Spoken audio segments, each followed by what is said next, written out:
The overshift is on, and Bassett deals. And Bonds hits one high. Hits it deep. It is out of here. 7:56. Bonds stands alone. He is on top of the all-time home run list. What a special moment for Barry Bonds. And what a special moment for these fans here in San Francisco. There it is. For crying out loud, just get the number right in the call. Because if you're going to screw anything up, it's going to be the number.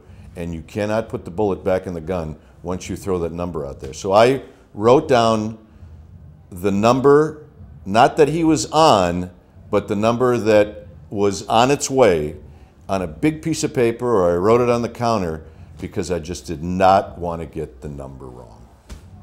What I do is always about the moment, capturing the moment. We don't know what the moment's going to be. It happened, as it turned out, here in San Francisco, and you could almost figure what that moment was going to be. The people were going to go nuts, and it was going to be a joyful scene.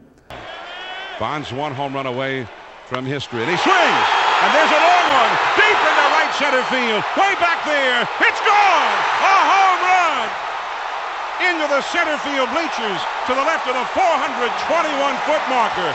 An extraordinary shot to the deepest part of the yard. And Barry Bonds with 756 home runs. He has hit more home runs than anyone who has ever played the game. Henry Aaron, the home run king, 755. He hit his last one 31 years ago. And now tonight in downtown San Francisco, Barry Bonds hits number 756, one more than Aaron. But the funny thing is that he got upstaged that night. We all got upstaged that night.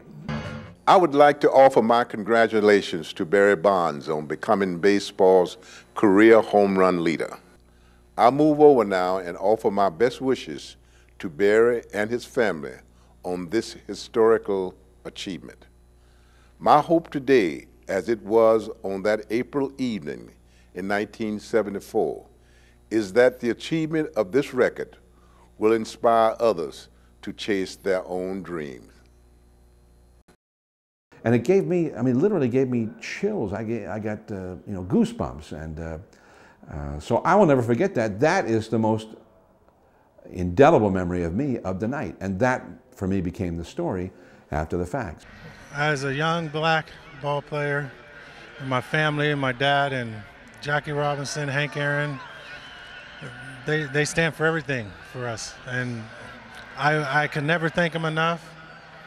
I appreciate it all. I'm still stunned, and I thank you, Hank Aaron. It means the world to me. It really does. It means the world to me. I love you, man. I love you to death. I would defy you to ask anybody who was at the ballpark that night to say that it was not that big a deal, because I think it was a big deal. I mean, he broke Hank Aaron's record. Had he not taken steroids, would he have broken the record? Probably not, almost assuredly not. It doesn't change the fact that it was an incredible feat. It doesn't change the fact that he's probably the best offensive player of our generation, maybe ever. I've placed an awful lot of faith in what Bonds has been doing all throughout, and I've always put a lot of credence in the ability that he had, and I think where obviously the steroids contributed to his numbers, there's an inherent genius in his ability